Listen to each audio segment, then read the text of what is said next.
Coming up on Final Whistle, Sara Cox is tasked with refereeing one of rugby's most heated battles. Probably goes down as one of the best experiences I've ever had. So Sara Cox is, she has been involved the longest. Nothing's ever a dead set, and especially when it comes to selection. Crouch, bind, set. Have we got an angle that we'd like to see something? Did I just put a nail in the coffin for Colombia? It's this one I'm worried about. Right. Are your sound matched up? Action.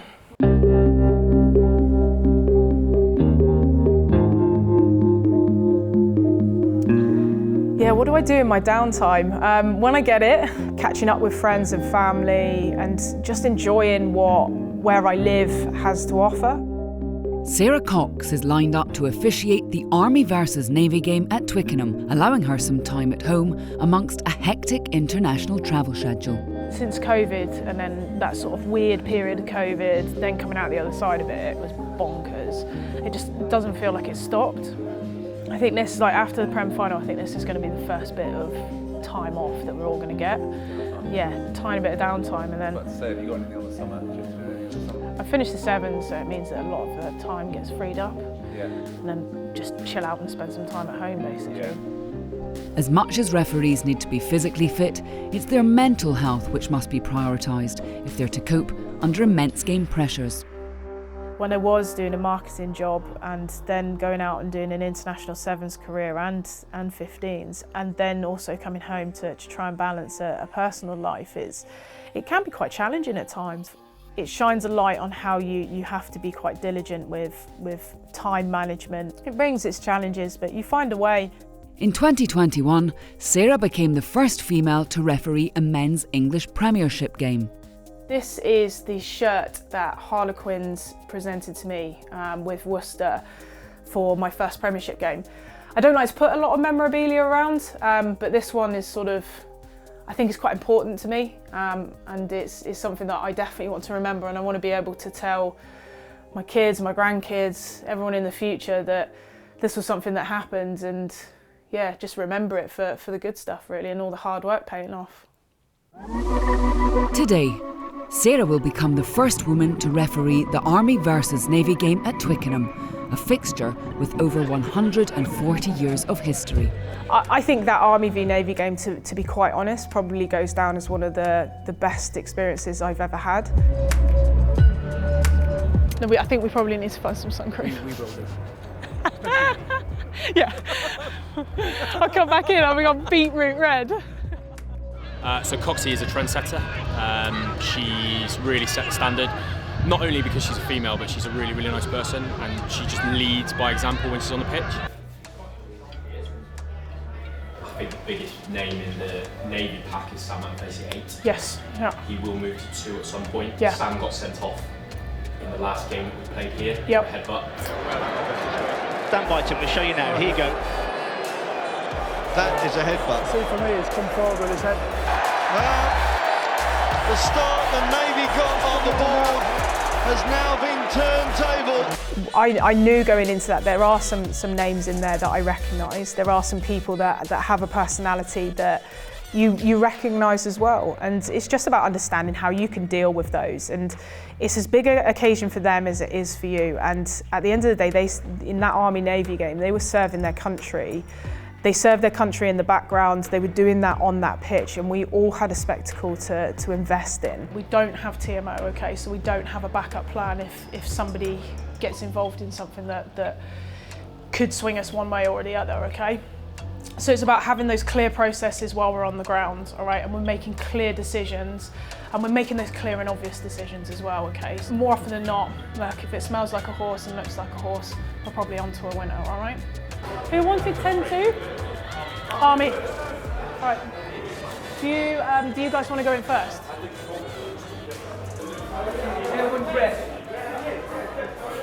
No one's naked. Look, normal process, so I'll put a mark on that floor for you. Just set to the left of that mark. I know you've all got headspace then, all right? Crouch, bind, set. Between bind and set will be a lot longer just to allow you to get in comfortable positions, feet underneath you and looking strong, all right? Are you happy with that? Is that throughout or is that throughout? Yeah, yeah. They're all ready for you. Yeah, straight, mate. go. Front row. Placements. You started at 8? Yeah. I'm covering this go. Yeah, sweet. No worries. How are you? You alright? Yeah, good. Good. Yeah, not bad. Not bad. Any questions? Anything you want to bring up with me? No, usual stuff. Magic, look, defending mark on that line out. Set the gap and the numbers as the attack. Just tell them loud enough, all right? And I'll shoot out the back and I'll let you go, crack on with it, all right? One of our line outs, the insert lifts after we throw. Sweet. No worries. I thought you were going to tell me get away. Yeah. Yeah. Whoop. Yeah. Well, Sam will be a good ally. Yeah. He'll keep his head. He'll be all right. Nerves do play an impact, but it sort of sometimes manifests itself more as adrenaline and just getting out there and knowing that you've got a job to do. I've been involved in some fairly sizable crowds, but nothing like this, and nothing like this where we all get to sing our national anthem. With internationals, it's everyone else's anthem but yours.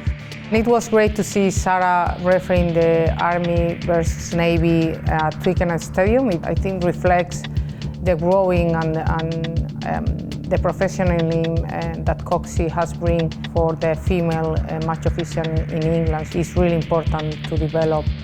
After 2 years without this fixture due to COVID, both teams are gunning to get one up on their rival. It's down to Sara to keep the game and players from boiling over. Reece gets the call from Duncan. Duncan finds the way out to the right channel. And now the Navy are going to try and make something of this. And guess who? Duncan staying wide on this near side to mock the threat of Rokodanguni, but doesn't look like those forwards are going to give it up anytime soon. And that's why Sara Cox gets into position.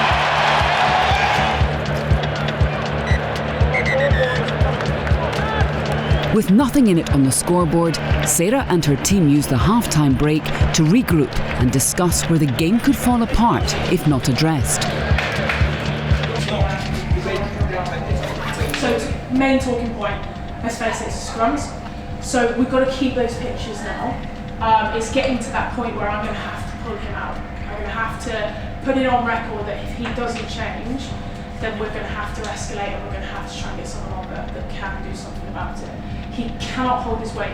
He's chasing his feet on the set. Yeah, he is, because he's like in that position rather than in that position. He just can't hold himself, and he's relying on his flanker to hold on to him. When his flanker lets go, he's got nothing, and bang, off he goes. We're not getting heavily involved other than scrum time, but even then it's an expected involvement. Let's just keep going. Just keep those pitches. Don't get over involved with stuff. And that goes for me as well with break. 2 minutes, please. Thank you. In these close games, top referees prove their worth. And for Sara, this is a chance to impress the selectors for a place in the World Cup match officials squad. Nothing's ever a dead set, and especially when it comes to selection, because there are lots of different things that play into that. So it's not just your performances on the pitch. If you're not a good person off the pitch and there are problems there, then you can forget what happens on that pitch. Oh, there's nothing going to stop Shane Noel from that distance. Big play coming. Matavesi, the man for the Navy. A hard-fought victory for the Army and history made for Sara. It's now time to debrief with her team and reflect on the road that lies ahead.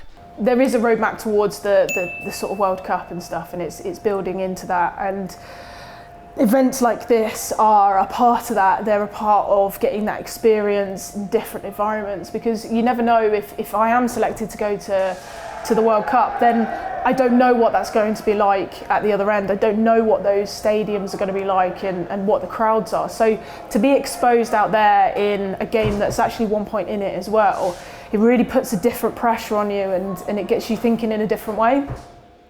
There is now an anxious wait until next month to hear if she is selected to referee at the World Cup in New Zealand.